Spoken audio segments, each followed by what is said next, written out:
Good morning viewers, welcome to back our channel. आप सब कैसे हो? उम्मीद करती हूँ आप सब बहुत अच्छे होंगे और हमेशा ही ऐसे खुश रहिए। आज का यूजफुल वीडियो बहुत ही कमाल का है, अलग डिफरेंट हैक है जो आपको जरूर देखना चाहिए और इन्हें अपनाते हुए आप अपने किचन के काम को आसान बना सकते हैं।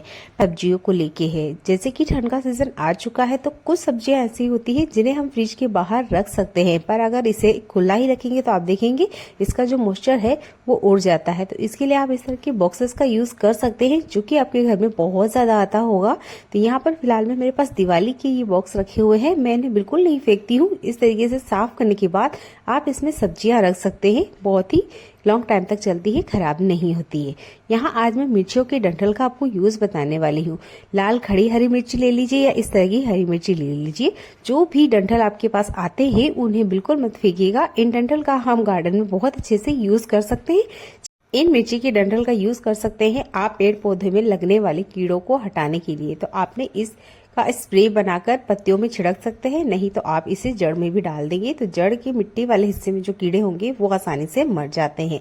और स्प्रे बोतल में भर के आप प्लांट के ऊपर छिड़काव भी कर सकते हैं अगर किसी तरह का भी कीड़ा पेड़ पौधों में लगता है। दोनों ही तरीके में ये मिर्ची के डंठल वाला पानी बहुत ज्यादा काम करता है। तो कभी भी मिर्ची के जो डंठल होते हैं उन्हें बिल्कुल मत फेंकिए, इस तरीके से इस्तेमाल कीजिएगा।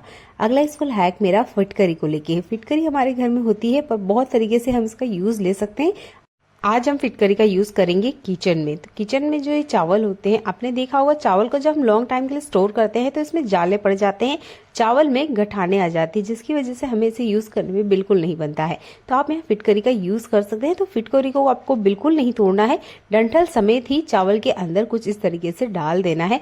आप देखेंगे इससे चावल में कभी भी घुन नहीं लगेंगे, जाले नहीं पड़ेंगे। आप भी बहुत ज्यादा क्वांटिटी में चावल को स्टोर करते हैं तो इस ट्रिक को जरूर यूज करके देखिए। अगला इसको हैक मेरा चीनी को लेकर है।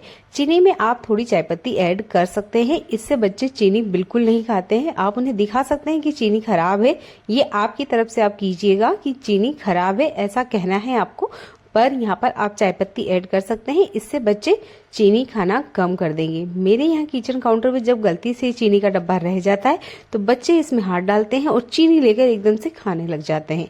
एक दो बार मैंने उन्हें दिखाया, ये इसमें देखिए थोड़े से कचरा है, इसलिए आपको ये चीनी नहीं खाना है। इस तरीके से आप घर में बच्चों को चीनी खाने की आदत से छुटकारा दिला सकते हैं। अच्छा, कभी कभार क्या होता है चीनी में भी मॉइस्चर आ जाता है, तो इस मॉइस्चर को आप हटा सकते हैं यहाँ पर अखरोट की मदद से। अखरोट घर में होता है तो इस अखरोट को छिलके समेत ही हमने इसके अंदर डाल देना है। या तो आप इसमें रहने दीजिए या फिर जब तक इसका मॉइस्चर खत्म ना हो जाए तब तक आप इन अखरोट को इसी में रहने दीजिए।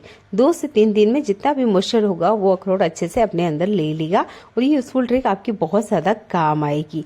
चलिए बढ़ते हैं अगले यूजफुल हैक के लिए। अगला यूजफुल हैक भी आपको बहुत ज्यादा पसंद आने वाला है। जब भी हम फ्रिज में से मलाई निकालते हैं तो आपने देखा होगा फ्रीजर में से मलाई निकालने के बाद ये जल्दी से पिघलती नहीं है, बहुत ज्यादा टाइम लेती है। तो आपने क्या करना है, आप थोड़ी देर से गैस पे रख दीजिए, 5 मिनट के लिए मीडियम फ्लेम पे छोड़ दीजिएगा, इससे इसकी सरफेस से ढीली पड़ जाती है और मीडियम फ्लेम पे ही कीजिएगा। उसके बाद में 15 मिनट के लिए इसे छोड़ दीजिए, जितनी भी मलाई है वो अच्छे से मेल्ट हो जाएगी या पिघल जाएगी। इसके बाद में आप इसे मथ के मक्खन अलग कर लीजिए। अगर आप जल्दी में तो ये ट्रिक यूज कर सकते हैं, अगर आपके पास टाइम है तो लगभग 4-5 घंटे के लिए आप इसे रूम टेम्परेचर पे छोड़ दीजिए, ये अपने आप से पिघल जाएगी। दोनों ही तरीके आप यूज कर सकते हैं मलाई से घी निकालने के लिए। छोटे छोटे ट्रिक है, इनका यूज कीजिए और अपने गैस का और टाइम का बचत कीजिए। आई होप ये ट्रिक भी आपको पसंद आती है। ठंड का सीजन आता ही नहीं है कि हर किसी को चाय की तलब बहुत ज्यादा लगती है। आज हम यहाँ चाय तो बनाएंगे पर बिल्कुल ही अलग तरह की। इससे आपकी हेल्थ को किसी तरह का कोई नुकसान नहीं होगा। आप इसे 2 से 3 बार ले सकते हैं और बहुत इफेक्टिव रिजल्ट आता है। तो आपने लेना है यहाँ पर 1.5 चम्मच इतना धनिया। 1 गिलास पानी में हमने 1.5 चम्मच धनिया लिया है। इसके बाद में हम यहाँ पर लेंगे 1 चम्मच सौंफ। अच्छा, अगर आप ज्यादा लोगों के लिए बना रहे हैं तो तब आप यहाँ धनिया पाउडर की क्वांटिटी बढ़ा सकते हैं। मैं यहाँ पर 3 लोगों के लिए बना रही हूँ, इसलिए मैंने लिया है 1 चम्मच धनिया, 1 चम्मच यहाँ पर सौंफ और 2 इलायची। ये हमारे स्वाद को बढ़ा देती है। इससे आपकी चाय पीने की जो तलब है वो कम हो जाएगी। विंटर सीजन आते ही मैंने बहुत से लोगों को देखा है, जब भी आप उनसे चाय का पूछेंगे कभी मना नहीं करेंगे, क्योंकि विंटर सीजन होता है तो सबको चाय की तलब लगती है। तो उस चाय की तलब को आप इस तरीके से कम कर सकते हैं।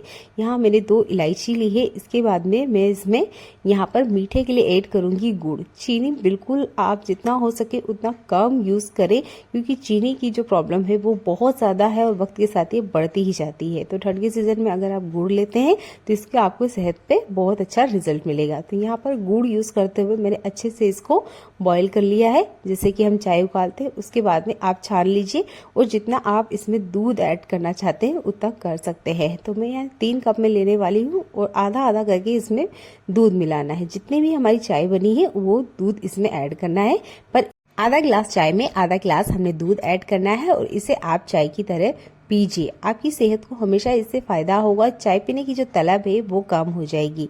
इससे डाइजेशन सिस्टम बहुत अच्छा रहता है। तो आप इस तरह की चाय पी सकते हैं जो धनिये से बनती है और इसका स्वाद बिल्कुल ही ग्रीन टी की तरह आता है। आप इसे जरूर एक बार ट्राई कीजिएगा, आपको इसका स्वाद बहुत अच्छा लगने वाला है। चलिए बढ़ते हैं अगले यूजफुल हैक के लिए।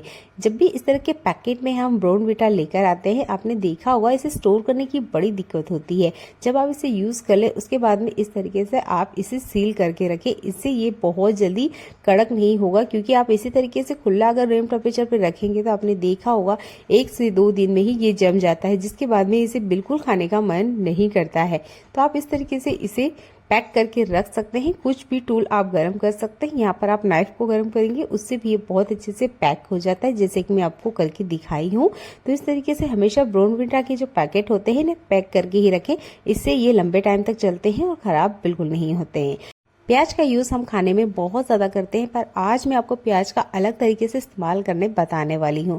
तो आप भी प्याज खाते हैं तो ये ट्रिक आपको जरूर देखना चाहिए। तो आज मैंने एक मीडियम साइज का प्याज लिया है और इसका यूज करके बताने वाली हूँ कोलगेट के साथ। तो सबसे पहले इसका छिलका उतार लेना है और बारीक बारीक से ना हमने इसकी कटिंग कर लेनी है। जितना बारीक आप कर सकते हैं उतनी बारीक आपने इसकी कटिंग कर लेनी है। इसके बाद में इसका यूज आपको जो बताने वाली हूँ वो देख के आप हैरान हो जाएंगे, क्या इस तरीके से भी हम प्याज का यूज कर सकते हैं। और ये ट्रिक सच में बहुत ज्यादा काम करती है। तो यहाँ पर मैंने इन्हें बारीक बारीक कटिंग कर लिया है। ऐसा कोई बाउल लीजिए जिसका आप खाने पीने में यूज नहीं करते हैं। इसके बाद में हम इसमें ऐड करेंगे कोलगेट को। तो एक बार जितना हम टूथपेस्ट करते हैं उतना ही हमने इसमें कोलगेट ऐड कर लेना है। इसके बाद में अच्छे से इन दोनों को मिक्स करना है। तो यहाँ पर हम थोड़ा सा पानी ले लेंगे। कोलगेट प्याज को अच्छे से मिक्स करेंगे और इस मिश्रण का यूज जो मैं करने वाली हूँ फ्रिज के अंदर। फ्रिज में बहुत तरह के बैक्टीरिया होते हैं, हम उन्हें कितने भी अच्छे तरीके से साफ कर लें उसके बाद भी वो इनसाइड पनपते रहते हैं। उनको हम कैसे खत्म करें, इसमें हम ज्यादा केमिकल यूज नहीं कर सकते, पर फ्रिज के अंदर की जो बैक्टीरिया है उनको खत्म करना बहुत जरूरी होता है, क्योंकि फ्रिज हमारा 24 घंटे चलता है। इसके बावजूद इसमें बैक्टीरिया खत्म होने का नाम ही नहीं लेते। प्याज कोलगेट के मिश्रण को अच्छे से मिक्स करने के बाद में हम एक प्लास्टिक बैग लेंगे और इसके ऊपर कुछ इस तरीके से लगा देंगे। इसके लिए हम रबर बैंड का यूज कर सकते हैं। इसके बाद में सेफ्टी पिन की मदद से यहाँ पर हमने बारीक बारीक होल करना है, जिससे इसकी जो स्मेल है वो निकल जाए। तो जो प्याज और कोलगेट है वो दोनों अच्छे से अपना काम करेंगे। फ्रिज के इनसाइड जो बैक्टीरिया होते हैं जो कि खत्म नहीं होते हैं, उनको खत्म करने के लिए आप इस मिश्रण का यूज कर सकते हैं, क्योंकि बहुत तरह की बीमारियां इससे पनपती रहती है। हम फ्रिज को कितना भी साफ कर ले पर कुछ बैक्टीरिया ऐसे होते हैं जो निकलने का बिल्कुल नाम नहीं लेते हैं। तो उनको खत्म करने के लिए आप इस सॉल्यूशन का यूज कर सकते हैं। तो यहाँ मैंने बारीक बारीक इस पे होल कर लिए हैं। इसका यूज आप वॉशरूम में भी कर सकते हैं, जहाँ के बैक्टीरिया जितना भी क्लीनर हम यूज कर लें उसके बाद भी बिल्कुल नहीं खत्म होते हैं। तो मेरे फ्रिज को लगभग खाली कर लिया है और इस सॉल्यूशन का मैं आज यूज करने वाली हूँ फ्रिज के अंदर। बस आपने इस तरीके से इसे रख देना है पूरी नाइट के लिए। इसके बाद में सेकंड डे आपने इसे निकाल लेना है। ठंडी जगह पे पनपने वाले बैक्टीरिया को खत्म करने के लिए आप इस सॉल्यूशन का यूज कर सकते हैं। बस आपने इसे रख देना है और फ्रिज को ओवरनाइट के लिए आपने चलने देना है। जितने भी बैक्टीरिया ठंड की वजह से पनपते हैं वो सारे के सारे बैक्टीरिया इस सॉल्यूशन से मर जाएंगे। आई होप ये ट्रिक आपको पसंद आती है। ट्रिक आपको पसंद आती है तो वीडियो को लाइक और शेयर करना बिल्कुल ना भूलें, क्योंकि हर गृहिणी को ये स्मार्ट ट्रिक पता होना चाहिए। अगला यूजफुल हैक मेरा घी से जुड़ा हुआ है। जब भी हम घी बना लेते हैं आपने देखा होगा इसके नीचे थोड़ा सा यहाँ बुरादा बच जाता है, यानी कि थोड़ा सा यहाँ पे जो जला हुआ दूध रहता है वो बच जाता है। ज़्यादातर घरों में इसका यूज़ किया जाता है और कुछ घरों में नहीं किया जाता है। तो आज मैं आपको इसका अलग तरीके से यूज़ करके बताने वाली हूँ, वो भी घी को निकालने के जस्ट बाद ही। आपको इसे स्टोर करके नहीं रखना है। तो आपने देखा होगा इसमें काफ़ी सारा घी रहता है जिसका हम यूज़ ले सकते हैं डायरेक्ट लड्डू बनाने के लिए। तो जब भी आप घी निकालते हैं ना, तो थोड़ा सा यहाँ पर आप इस तरीके से इसको बचा लीजिए, यानी इसमें थोड़ा सा घी रहने देना है, बहुत ज़्यादा नहीं। 1 से 1.5 चम्मच इतना घी आप इसमें ज़रूर रहने दें। इसके बाद में आप इससे लड्डू बना सकते हैं। बहुत अच्छा स्वाद इसका आता है। मैंने इसे बना के देखा, मुझे लग नहीं रहा था कि इसका इस तरीके से भी यूज़ ले सकते हैं। तो इसको मैं काफ़ी टाइम पराठे में यूज़ करती हूँ, पर इस तरीके से डायरेक्ट आप इसमें लड्डू बना सकते हैं। बिल्कुल मावा वाला फ्लेवर आता है, वो भी घर में बचे हुए घी के बुरादे से। तो आई होप ये ट्रिक आपको पसंद आती है। यहाँ पे आम के दाम भी मिल गए हैं और गुठलियों के भी दाम मिल गए हैं। उम्मीद करती हूँ आज का यूजफुल वीडियो आपको पसंद आया है। चलिए मिलते हैं अगली ऐसी यूजफुल वीडियो में, तब तक अपना ध्यान रखिएगा। देखने के लिए आपको बहुत सारा धन्यवाद।